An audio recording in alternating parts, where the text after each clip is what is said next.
A la mitad del día, Los Canelos. Todos los viernes, al mediodía, por Radio Universidad Austral de Chile.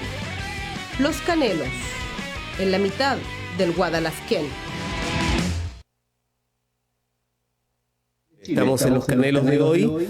Los Canelos es el espacio que habitualmente al mediodía, en la mitad del día viernes, nos encontramos aquí un poco para recorrer espacios que son tradicionales de la vinculación con el medio, pero se entiende, y lo hemos reiterado siempre, que eso nos lleva a dialogar sobre muchos aspectos y en muchos lugares.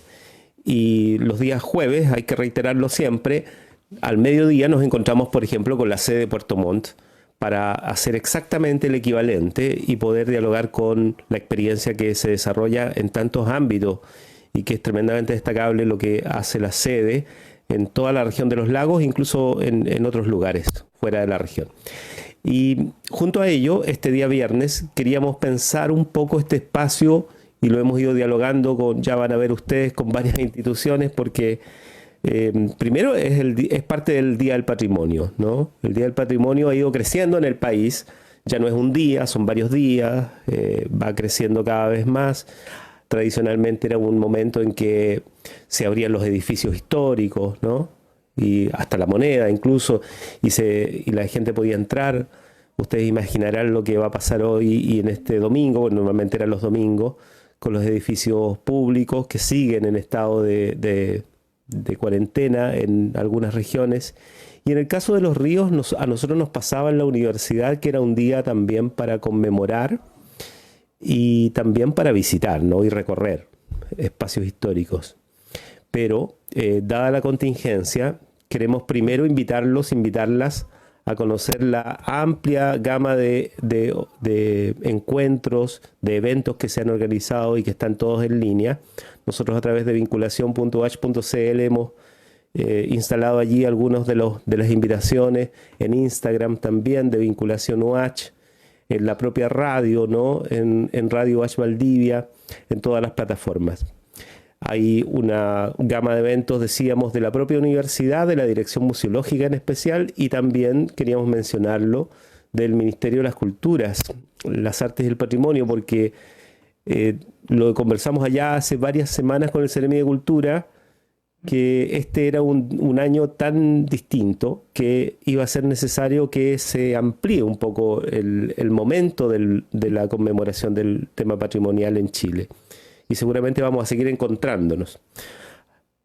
Más aún, este año coincide con la conmemoración de los 60 años del terremoto de Valdivia, el 9.5, ¿no? Y la semana pasada, de hecho, el día viernes 22, a las 15:11 minutos, fue un momento de conmemoraciones.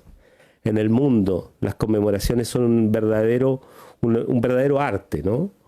Y, por supuesto, casi una disciplina en sí misma. Se juntan comunidades de todo el mundo a conmemorar eventos especiales. Eso seguramente va a volver. Nosotros en esta jornada, en estos minutos, y voy a darles la bienvenida a quienes nos acompañan ya en la imagen, y ustedes los deben ya comenzar a ver en el streaming de Radio UH Valdivia en Facebook Live. Síganos allí porque los quiero invitar a compartir sobre salud, sobre historia, sobre patrimonio y, por supuesto, crisis, ¿no? El tema del terremoto quizás es la mayor que hemos vivido y estamos en medio de otra, ¿no? ¿Por qué no entonces invitar a quienes, sacarlos un ratito sabemos de arduas labores que están realizando? Y está nada más, nada menos que con nosotros el doctor Juan Carlos Bertoglio, que está en la dirección del Hospital Base Valdivia, en el cargo, pero también en este minuto ahí en la mesa de la dirección, y a Nora Leal. Nora es enfermera, ¿no? Pero además cumple un rol tremendamente relevante, o sea, es encargada clínica y jefa de neonatología y del programa de control de infecciones del Hospital Base Valdivia. Un gusto verlos. Ustedes están, decíamos, en la mesa de la dirección del Hospital Base Valdivia. Agradecerles por el tiempo que nos dan y manteniendo además la distancia a ustedes. Por eso el tiro de cámara como está, ¿ah? para que no se complique tanto la audiencia, tuvimos que mantener este resguardo. Bienvenidos. Nora, ¿cómo estás? Muy bien. Quiero aclarar que yo ahora ya no soy enfermera del hospital. Ya. Fui enfermera de control de infecciones muchos años y en la actualidad estoy trabajando en el servicio de salud con la coordinación del programa de control de infecciones, colaborando en el programa también con los hospitales de baja complejidad. Y en neonatología estuviste también, ¿no? En neonatología sí, o sea, yo comencé mi trabajo en el hospital en neonatología hasta el año 93 y de ahí asumí el cargo del programa de control de infecciones hasta el año 2015. ¿Y cómo estás en este minuto? O sea, ¿estás viviendo momentos que nunca habías vivido? Porque tú tienes una trayectoria, entonces, además, con conocimiento de causa. Yo creo que uno ha conocido cómo han sido los cambios que ha sufrido la salud en Chile. Nos tocó en la época de recién egresada, la epidemiología de la salud era absolutamente distinta. Por ejemplo, en pediatría teníamos las epidemias de ¿cómo se llama?, de diarrea en el verano, se morían muchos niños, la mortalidad infantil era de 2 dígitos en esa época. Y cada vez se fue una medicina bastante básica, sin mucha implementación, sin grandes, diríamos, cosas accesorias, sin monitoreo, y ahora en la actualidad esto ha ido progresando absolutamente con la creación de las unidades de cuidado intensivo. Primero la cuidado intensivo adulto, luego la cuidado neonatal, el intensivo neonatal y después la intensivo pediátrico. Entonces ha sido como un cambio, diríamos, trascendente en relación a cómo ha progresado la salud después de haber sido básica absolutamente hasta ahora en la actualidad. Bienvenida Nora. Nora Leal, entonces enfermera en este minuto en el servicio de salud. En el área de infecciones, además, ya conversaremos un poco más de esta historia, ¿no?, que se resguarda también en la historia de quienes trabajan en salud, ¿no?, que están tan, además, en este minuto resaltados por todo lo que está pasando. Y el doctor Juan Carlos Bertoglio, director del hospital. ¿Qué tal? ¿Cómo está? ¿Cómo va todo? Buenos días. Aquí tratando de hacer lo que se puede. Estamos con entusiasmo y compromiso todo el equipo del hospital y bueno, también de la red, el servicio de salud y toda la gente. Somos poquito más de 4.500 funcionarios y si sumamos la Seremi, otro tanto más, otro par de casi 200 más.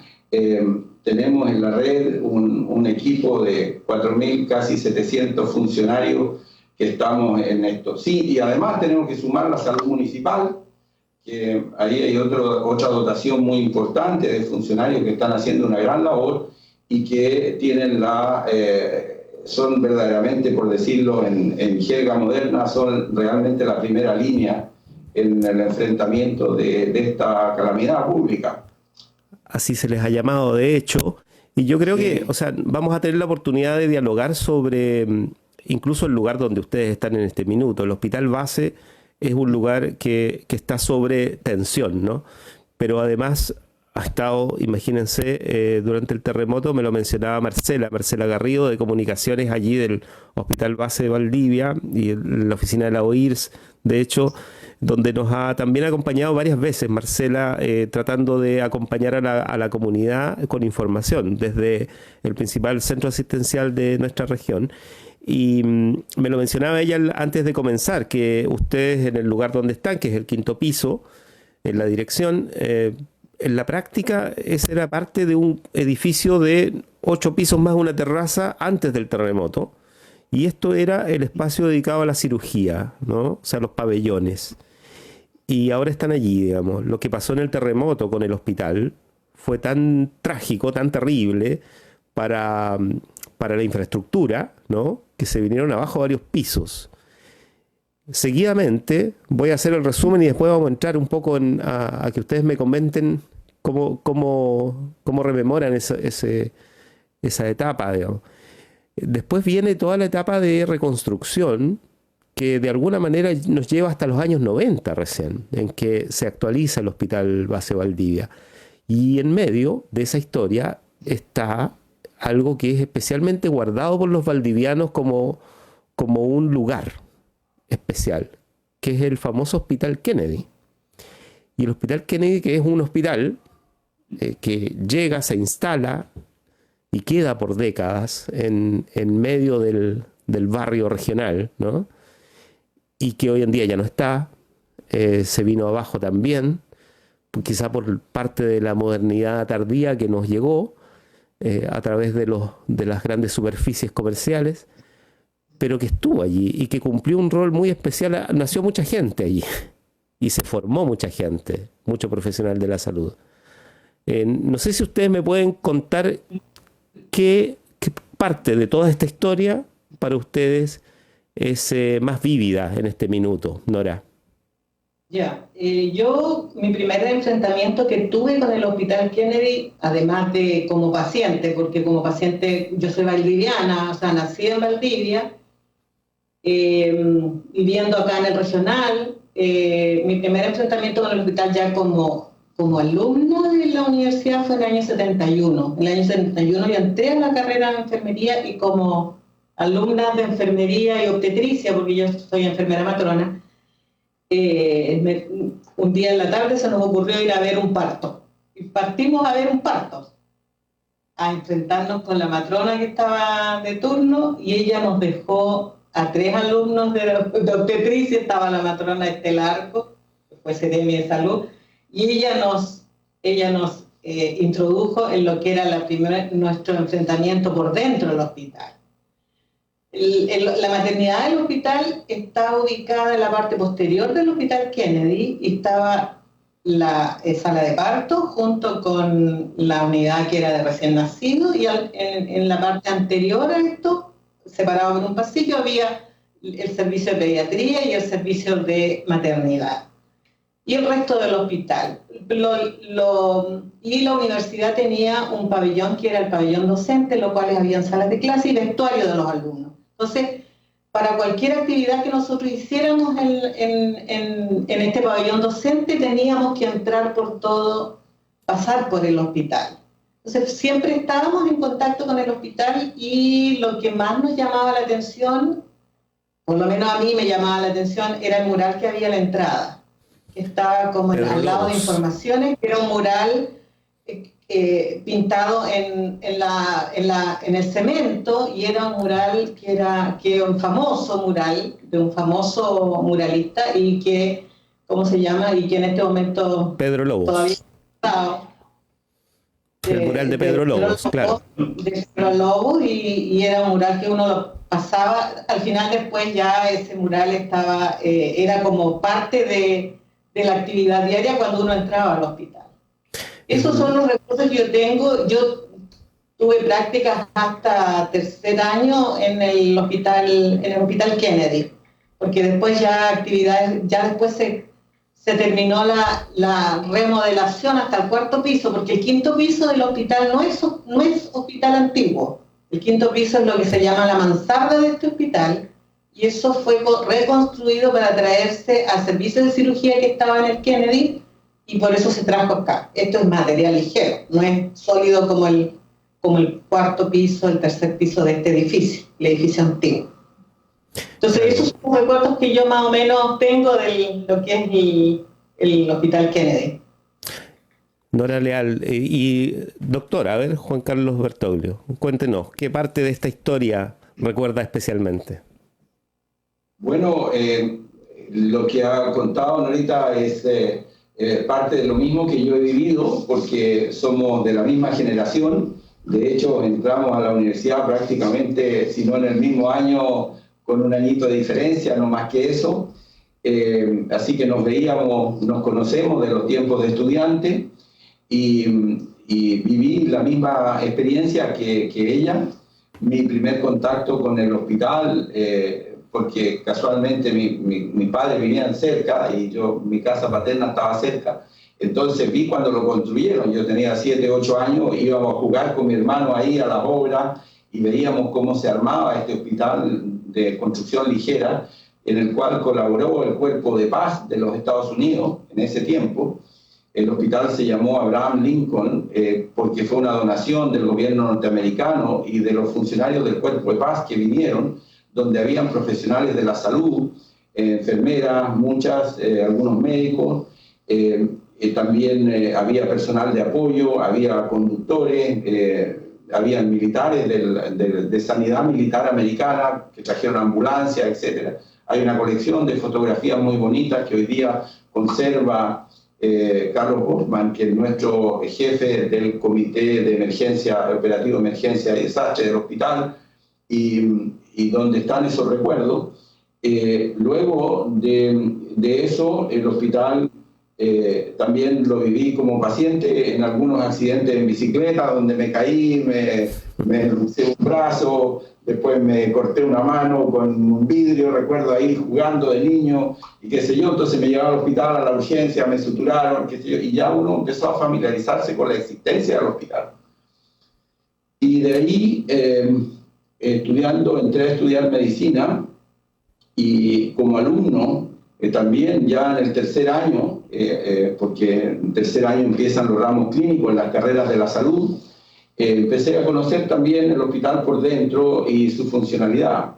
Y la verdad es que no conocía otro hospital, era lo único que conocía, y para mí eso lo era todo, digamos, así era el hospital. Y esto era una ruina en ese tiempo, porque esto se destruyó en terremoto. No tengo recuerdos de niño de este hospital cuando estaba entero, digamos, antes del terremoto. Después del terremoto, este era un lugar medio fantasma, donde a los niños nos daba miedo venir, porque aquí estaba deshabitado, había quedado destruido el edificio. Hasta que comenzó la remodelación de este edificio con el consultorio externo, luego con la demolición de los pisos que se habían fracturado arriba, que eran los 3 pisos más altos, la terraza y los 2 o 3 pisos de arriba, y empezó de a poco a repararse esto y a rescatar lo rescatable. ¿Se vino abajo el hospital, estos pisos, en la jornada del terremoto? ¿O porque después hubo réplicas igual? O sea, hubo varios terremotos alrededor de esa fecha. En el terremoto mismo se fracturaron, no se cayeron, no hubo desgracias adentro del hospital, pero quedaron inutilizables. Se fracturaron paredes, se quebraron lucarnas, qué sé yo, todos estos bows, tenía unos bows tipo bow window, varios pisos. Está la foto, entre paréntesis, conservamos fotos, de hecho tenemos alguna por aquí cerca, en los pasillos. Sí. Y bueno, esa estructura se dañó y obviamente no se podía ocupar el edificio como estaba, había que repararlo, y no habían recursos inmediatos para repararlo, y lo práctico, lo urgente de hacer, estábamos en pleno invierno, fue construir ese hospital de emergencia, que lo hicieron en tiempo récord, que fue una cosa prefabricada, con mucha estructura hecha local, en las maestranzas locales, en lo que quedaba de las maestranzas locales, con materiales ligeros, y que duró casi 37 años el hospital de emergencia. O sea, tan malo, tan ligero no era, digamos. Aguantó 30 y tantos años con alguna escasa mantención. Y ahí nos formamos, yo fui alumno, y comencé, me gradué y empecé a trabajar en el Hospital Kennedy. Así que mi primer trabajo fue ahí, fui interno. De hecho, empecé como auxiliar en pabellones, mi práctica. Así que son gratísimos recuerdos con funcionarios que hoy día ya están muchos jubilados, otros fallecidos. Y bueno, hay queridísimos recuerdos de esa época, y con mucha gente que todavía queda de nuestra generación. Así que ahí aprendimos, y ese lugar, como usted bien dice, fue escuela también, y fue la escuela de las profesiones de la salud, de enfermería, medicina, obstetricia, tecnología médica. En ese tiempo, que eran las 4 carreras de la Facultad de Medicina de la Universidad Austral, fue el campo clínico de la Universidad Austral. De hecho, la Universidad Austral ahí, como bien decían ahorita, hizo un pabellón docente. Como alumnos teníamos clases, las reuniones clínicas ahí. todas las actividades lectivas se hacían ahí, y en medio del patio, del patio del hospital estaba ese pabellón. Ahora, y ahí se formó prácticamente en esa década, en la década del 70 al 90, en esos 20 y tantos años, casi el 80% de los profesionales de la salud que después estuvieron trabajando en la zona sur austral.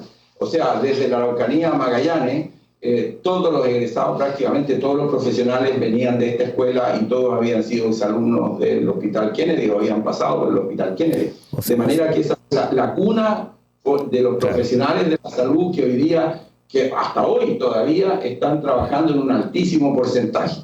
Después, obviamente, aparecieron otras universidades, otras escuelas, etcétera, y bueno, llegó más gente del norte también, en fin, y hoy día el porcentaje es menor. Pero sigue siendo un porcentaje muy importante. Estamos conversando con Juan Carlos Bertoglio, director del Hospital Base Valdivia, con Nora Leal, enfermera del Servicio de Salud Valdivia, rememorando también el espacio, la comunidad que se fue erigiendo en torno al barrio regional en el ámbito de la salud. Desde Abraham Lincoln hasta el presidente Kennedy, ¿no? Anduvimos entre las donaciones que venían y que se instalaban aquí. Al final se transformó eso en no solamente en un hito histórico, sino también en algo que le sigue dando mucho sentido a la comunidad regional. El hospital es un referente en toda la zona sur del país y además es un espacio que tiene de todo, ¿no? Creo que la vida pasa por allí, ¿no? Completa. Quizás no hay ningún momento en que uno no podría pasar por allí y vivir en ese lugar en especial, que puede ser en su momento el Hospital Kennedy también, parte relevante para la biografía. Y quería plantearles también esto de la mirada histórica a un hospital de emergencia como el Kennedy, en términos de la población, porque obviamente la población no era toda la que es hoy en día, ¿no? Y ya decíamos, hoy en día tenemos una referencia un poco más amplia para las instalaciones asistenciales en salud allí. Pero en su momento, instalar allí un hospital tenía una urgencia, ¿no? Tenía un rol que cumplir y era precisamente mucha población que quedó desprovista de muchas cosas, digamos, que quedó prácticamente, bueno, sin empleo probablemente, sin acceso a bienes básicos, ¿no? De consumo, alimentación, agua potable, no sé, hay una serie de historias que se tejen en torno a cómo esta comunidad fue resiliente o no, o tuvo que sufrir, digamos, duramente las condiciones de los días posteriores al terremoto y por qué no decir los años. ¿Qué recuerdan de ese momento y cómo evaluarían? Porque ¿cuál fue el rol histórico de ese hospital del Kennedy? Mira, yo lo primero que yo tengo recuerdos de este hospital, que fue el año 59, yo era niña, y mi abuelo lo operaron de un problema en la próstata y vinimos a verlo, pero en esa época no existía la visita para los niños, y por lo tanto nosotros nos quedamos abajo en los jardines preciosos que tenía este hospital. Era la zona donde está el consultorio adosado a especialidades, había un jardín muy lindo, y ahí nos quedamos nosotros. Y esa fue la primera aproximación de verlo como hospital. Yo nací en este hospital, así que soy antigua. Y recuerdo el terremoto, porque el terremoto, yo estaba aquí en los edificios de los edificios de aquí de Buera, vivía aquí en Buera, diríamos al lado de Simpson, y recuerdo el terremoto absolutamente, pues fue a las 3 de la tarde, era un día precioso de sol, era un día de fútbol de mi padre y de mi padre y mi abuelo, entonces recuerdo absolutamente cómo fue, porque fue con dos temblores fuertes, uno mucho más fuerte que el otro, y lo que recuerdo del terremoto en sí fue la caída de las chimeneas de las casas de ahí que estaban frente a los departamentos. Entonces tengo recuerdos vívidos y después del punto de vista de cuando llega y se construye, diríamos, porque fue absolutamente, se cortó la luz, se cortó el agua, se decretó toque de queda. Entonces fue una situación que fue realmente caótico, porque yo primera vez que vi que abrieron los pozos en las casas, porque fui a vivir a una casa de mi abuela, por el temor de que los edificios se pudieran caer en las réplicas, y con todas esas restricciones. Y después la instalación del hospital de campaña en la escuela normal. Porque ahí estuvo el hospital, claro, la escuela normal, y ahí llegaron las carpas de los hospitales de emergencia de los norteamericanos, en que, como cosa anecdótica, fue la primera vez que yo vi una persona de raza negra. Entonces fue como impactante esto de instalar carpas, porque eran grandes habitaciones, y al lado de la escuela normal, que la escuela normal era donde se hospitalizaban pacientes. Incluso mi hermana se operó ahí en esa no era además habitación.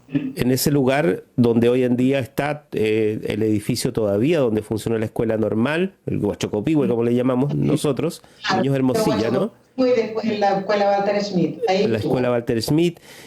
Tampoco era que estaba construida toda esa parte de la ciudad, o sea, había lugares que no estaban construidos.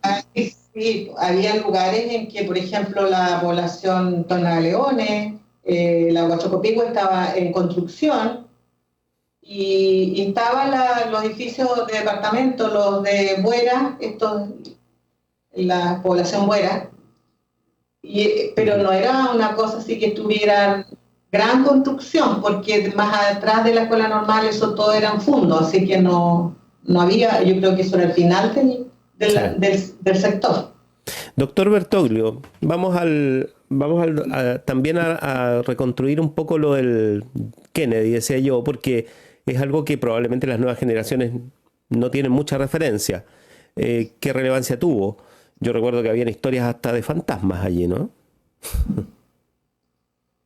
Bueno, siempre hay mitos, en todas las urbes hay mitos, se llaman los mitos urbanos, pero nunca vimos nada. Yo hice muchas veces turno en la noche solo y nunca vi nada, digamos.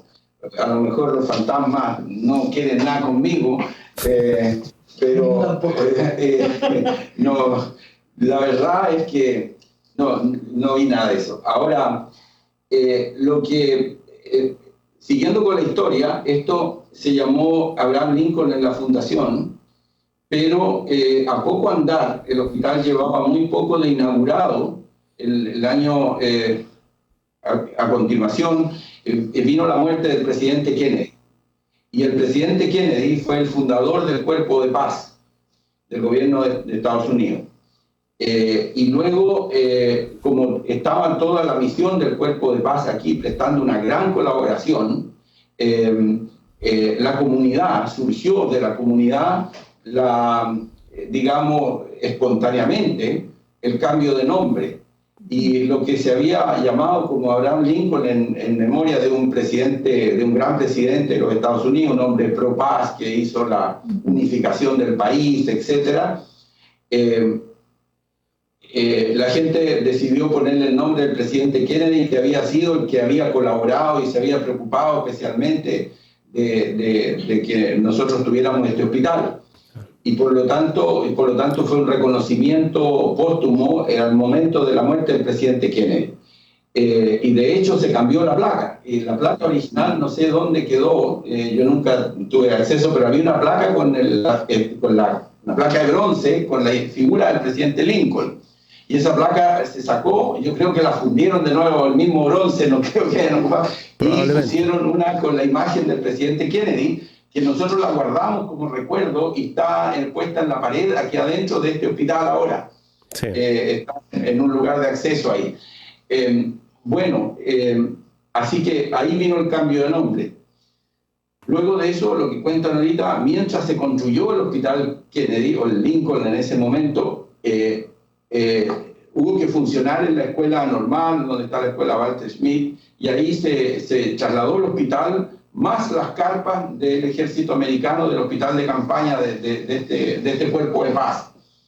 Y para mí la experiencia fue la misma que refiere ella. Yo también a esa edad nunca había visto una persona de raza negra, y ahí nos vimos y primera vez, y eran amistosos, chistosos, eran cariñosos, eran muy divertidos, y gente muy jovial, muy alegre, cantaban, en fin. Así que de niños hicimos muy buena amistad, y eso fue una gran escuela también de aprender y saber que existían otras razas, no conocíamos otras razas, y que podíamos compartir y convivir, y que era gente que nos venía a ayudar. Así que quedó ahí una impronta, un recuerdo de gratitud hacia esas personas también, y una imagen valiosa, positiva de ellos. Y bueno, después volvimos ya cuando se inauguró el Kennedy, ya disminuyó la actividad en la escuela normal y se trasladó, y se terminó de trasladar completo todos los servicios clínicos. Y ahí quedó después, faltaba una parte. No alcanzó el Hospital Kennedy para tener un servicio de traumatología, ni de neurología, ni neurocirugía, que apareció como necesidad posterior. Faltaban esas especialidades. Y para eso ya se construyó con un poco más de recursos y normalidad el Hospital Traumatológico, que es el edificio de Chacabuco 700, donde hoy día está la administración de la red, del Servicio de Salud y la Seremi. Claro. Y ese edificio albergó durante también más de 25 años por lo menos, o 30 si no recuerdo bien, hasta bien avanzados los 90, hasta que se normalizó de nuevo este hospital, hasta el año 96, 97 se trasladó el servicio de traumatología, neurología, neurocirugía y psiquiatría que estaba allá. Y es un edificio que resistió, de hecho. Que resistió. Y había una unidad broncopulmonar, como bien me recuerda Norita, donde en una época donde había mucho problema con la tuberculosis, todavía el programa broncopulmonar de tuberculosis se manejaba allá, lo que se llamaba fisiología. Así que eso también estaba allá. Y todo eso se unificó con la reunificación, digamos, con la normalización de la estructura de este antiguo hospital, con el edificio donde estamos ahora, más el nuevo que se construyó, digamos, para traer todo este edificio, que fue eso se entregó el año 96, en 1996. Claro. Y de hecho nosotros en la construcción de esta idea, ¿no?, de conversar hoy sobre el patrimonio en salud, le planteamos este tema de las crisis, porque efectivamente cuando se instalan los hospitales no es por casualidad, o sea, los hospitales responden a necesidades no solo urgentes, sino que de una comunidad que tiene expectativas de crecimiento, ¿no? De hecho, quería traerlos un poco a la mirada desde hoy hacia esa historia, porque probablemente, y ya se ha discutido cuántas veces, la necesidad de tener nuevo hospital, de tener nueva infraestructura, cuánto de eso es también construido por la propia comunidad regional. Porque el propio hospital en su momento fue de alguna manera una conquista de la comunidad de esa época.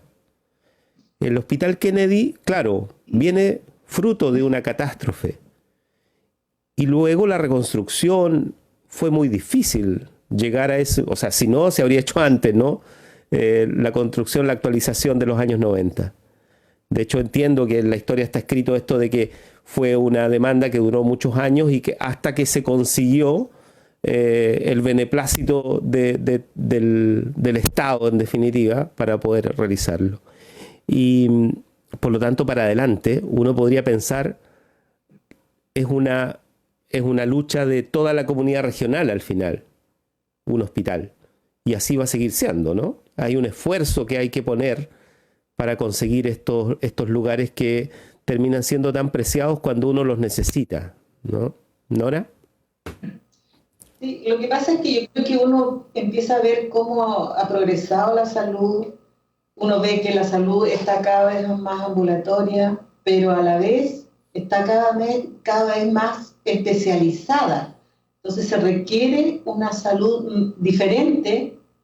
Los logros de la reconstrucción de los años 90 de este hospital, si bien es cierto para nosotros fue un cambio importante, uno se da cuenta lo básico que fue. O sea, también uno ve que la progresión de la salud en Chile, al ver la habilitación de otros centros de salud, vemos que esto es muy básico para lo que otros centros, hospitales bases de salud están mucho más implementados. Uh-huh. Doctor Sí, Bertoglio. Me voy sumando a lo que dicen ahorita, porque estamos en la misma línea y totalmente de acuerdo en esa apreciación. En estos años la salud ha cambiado en muchas cosas para mejor, pero en otras yo también creo que no tanto para mejor. Teníamos mejores cosas antes. Fíjese que me voy a arriesgar aquí con un juicio por el cual puedo ser muy criticado, pero me voy a arriesgar a decir lo que siento. Y creo yo, por ejemplo, que esta epidemia de ahora, lo que estamos viviendo ahora, la habríamos enfrentado tal vez mejor, con mejores herramientas sanitarias, hace 30 años atrás que hoy día mismo. ¿Por qué? Porque veníamos de una medicina de la salud pública, veníamos de una medicina salubrizada, donde luchábamos contra las enfermedades infecciosas, donde las primeras causas de mortalidad eran las infecciones, era la tuberculosis, era la neumonía, era la diarrea, era la hepatitis, eran enfermedades infectocontagiosas bacterianas, micobacterianas y virales, también parasitarias. En un altísimo porcentaje los niños tenían parásitos, y sin distinción de clase social. En los colegios particulares habían tantos parásitos como en las escuelas, digamos, rurales, o qué sé. Y por lo tanto teníamos una cultura de salud pública, donde enfrentábamos esto con educación sanitaria, con acciones de política sanitaria. Hoy día la medicina es tecnológica. Hoy día, perdóneme, que me parece algo increíble, que me da pesadillas, surrealista, ver que estamos enfrentando una epidemia con respiradores artificiales, con ventilación mecánica invasiva, en circunstancias que las medidas son de salud pública, son de salubridad, ¿me entiende? Donde nosotros las vacunas eran sagradas. Un estudiante que no se sabía, de cualquier carrera de la salud, que no se sabía el calendario de vacunas de memoria de un niño, simplemente perdía la carrera, no se titulaba, ¿entiendes? Y hoy día pregúntele a cualquiera si sabe el calendario de vacunas o si hay que vacunar, nadie sabe ni dónde las ponen siquiera. Entonces, hay un cambio en la prioridad. Pero hable de cardiopatías congénitas, hable de diálisis, hable de oncología y radioterapia, hablemos de biología molecular hoy día. Hoy día estamos controlando una epidemia con exámenes de biología molecular, imagínense. Sí, entonces, el cambio es una cosa que pasamos a unas prestaciones de salud individualizadas, no colectivas, individuales, con alta tecnología, de alto costo, que ya no son ni de prevención ni de protección, sino que son de recuperación y algo de rehabilitación. La expectativa de vida aumentó, tenemos una cantidad de gente mayor enorme, y gracias a Dios que existe la atención primaria, gracias a Dios, eso es lo que nos está salvando. Si algo nos está salvando ahora es la atención primaria, bendita sea. Hay que reforzarla, hay que apoyar a esos colegas, hay que darles recursos, porque ahí está la sabiduría. Miren las comunas, olvídese Valdivia por un momento, pero miren las otras 11 comunas. ¿Quién maneja la epidemia y cómo se maneja? Hospitales muy pequeños, con una hospitalización mínima, casi ningún caso de COVID hospitalizado, y todos manejados, los contactos y los casos primarios, todos manejaban la APS en los consultorios. Los diagnósticos, las muestras, la educación, la prevención, todo. Y con equipos de salud muy comprometidos, además, o sea, con mucho trabajo comunitario. Nosotros también hemos hecho ese recorrido a través de la radio y he conversado con equipos de salud local en cada comuna, y llama la atención, o sea, el grado de no solo de compromiso, sino de capacidad de inventiva para resolver cuestiones que están asociadas a la falta de recursos. ¿Qué hay que hacer entonces? Porque ¿qué nos toca en los próximos 60 años? Porque esto de la pandemia supone también un desafío en esos términos, en términos de que probablemente se vuelva a repetir esta situación, y el fantasma del colapso del sistema público de salud es un fantasma enorme, ¿no? Mire, si me permite, para terminar la idea anterior, Sí, solamente claro, decirle que el colapso del sistema privado llegó antes que el colapso del sistema público. El sistema público todavía no colapsa, está apretado, está tirante, pero no colapsa todavía. Así que aún tenemos patria ciudadana y estamos haciendo todo lo posible para que justamente no colapse. Ahora, si Santiago se llena y se completa, queda todavía el resto del país que le puede dar un soporte bastante grande a esa población, digamos, que no alcance cobertura en la capital. Por lo tanto, todavía hay espacio de seguridad. Lo ideal es no llegar a ese extremo, porque no es ningún negocio para nadie andar trasladando pacientes de un lugar a otro, ¿me entiende? Y de un hospital a otro, con todo lo que eso significa humanamente hablando. Ahora, por otra parte, la atención primaria para mí es lo valioso que viene del pasado, de la cultura de la salubridad, de la salud pública, de la prevención y de la protección, que es la primera etapa. Ninguna economía del mundo, ni la más grande, resiste un tren de gasto y de incremento del gasto y del costo de las prestaciones, llegando a la última etapa, llegando a manejar la cantidad de pacientes crónicos que tenemos hoy día, que son de alto costo. Usted no se imagina, esto da tema para hablar en otro momento, cuánto cuesta manejar un paciente crónico. Una terapia de VIH al mes de SIDA cuesta 800.000 pesos casi. Sume los medicamentos, los exámenes que hay que hacer y todo. Entonces no hay economía que resista una expansión infinita de patologías crónicas. Sumen los diabéticos, los insuficientes renales, todo el mundo, las cardiopatías crónicas que están con tratamiento anticoagulante, en fin. Entonces tenemos que prevenir, llegar antes, proteger, ¿me entiende? Por calidad de vida, por capacidad de trabajo de la población. Imagina el sistema previsional con todas las personas que van a la invalidez por esta causa. No resiste el sistema previsional, no resiste el sistema hospitalario, no resiste la FONASA, no resiste la INSAPRE. Entonces, la verdad de las cosas es que hay que volver a ese concepto de salud pública, de salubrización y no de medicalización. Porque cuando caemos en la medicalización, caemos en la urgentización, y cuando ya estamos dentro de la urgencia, el resto usted ya lo sabe, ya se lo imagina ya. Así que para qué, no vale la pena seguir. Juan Carlos Bertoglio, director del Hospital Base Valdivia, compartiendo con nosotros en esta sesión de Canelos. Nos quedan unos pocos minutos. Nora Leal está con nosotros, enfermera del Servicio de Salud Valdivia. Nora, lo mismo, digamos.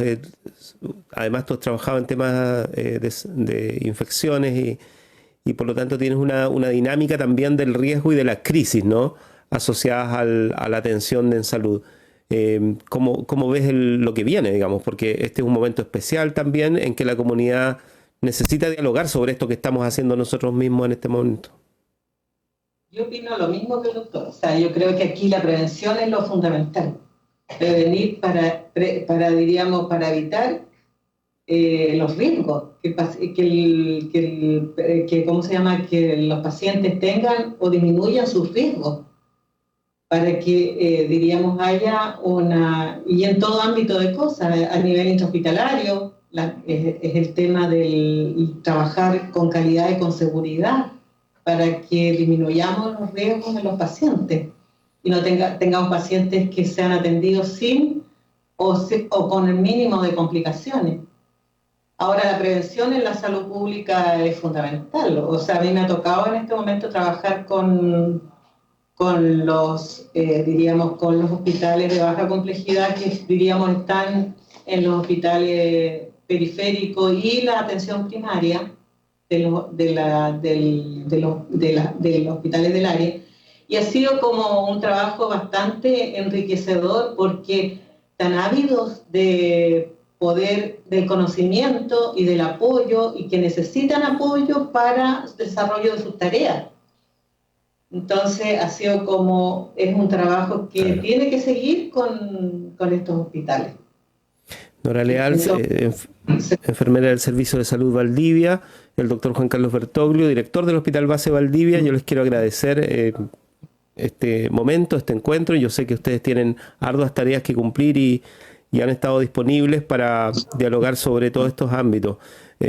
Cuenten con nosotros, además. La verdad es que nosotros hemos conversado en la radio con profesionales de la salud de Santiago, gente del Colegio Médico, y siempre nos llegan relatos bien dramáticos, ¿no? Entonces nos parece que es relevante que cuenten con precisamente la labor de la radio, que en determinados momentos puede ser muy necesaria y muy urgente también tenerla allí a mano y disponible. Así es que un gusto poder siempre mantener esta cercanía con el Hospital Base en especial, con el Servicio de Salud, la Seremi, además, el trabajo tanto de Marcela Garrido allí en el hospital en comunicaciones, Lilian Vidal allí en la Seremi de Salud, al servicio por supuesto, y disponibles. Así que un gusto. Muchas gracias. Muchas gracias a ustedes por esta oportunidad de mandar nuestro mensaje. Yo quería suscribir con Norita aquí, mi colega, un mensaje, un avisito último. Por favor, colabórennos quedándose en su casa, lavándose las manos, tomando las medidas de distanciamiento, portando la mascarilla cuando vayan a lugares públicos, porque no queremos realmente que se arriesguen a una enfermedad que todavía no tenemos recursos técnicos suficientes para controlar en toda su intensidad. Así que la cosa es seria. Nora. Sí, bueno, la prevención es lo que estábamos diciendo. El que se pueda quedar en casa, que se quede en casa, que no nos olvidemos que el lavado de manos es una medida efectiva, que nos previene a nosotros y nos previene a nuestro entorno. También podemos sustituir el lavado cuando no tengamos la posibilidad de lavarnos las manos con agua y jabón. Están los productos como el alcohol gel para hacer una higiene de manos y que son igualmente efectivos. Y el uso de la mascarilla cuando estén en los ambientes donde podamos tener contacto con otras personas.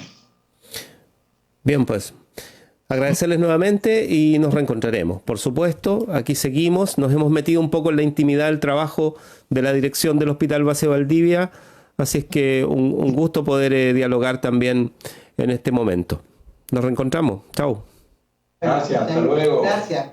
Bien, pues ahí está, y nosotros también nos despedimos en esta edición del Canelos de hoy y en la semana, ¿no? Ya hemos tenido una semana intensa, todos los días desde las 8:30 de la mañana hasta más o menos esta hora en que estamos cerrando la transmisión de la radio en la parte en vivo, y por supuesto en la tarde hay repeticiones de este espacio, de otros espacios y conversaciones contingentes.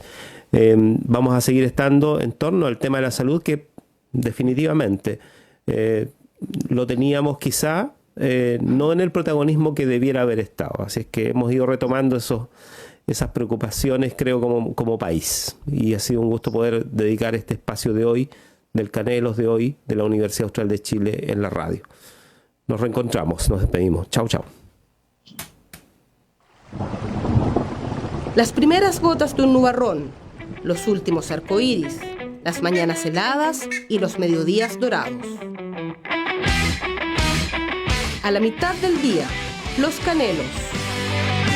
Todos los viernes, al mediodía, por Radio Universidad Austral de Chile. Los Canelos, en la mitad del Guadalazquén. Más comunicación.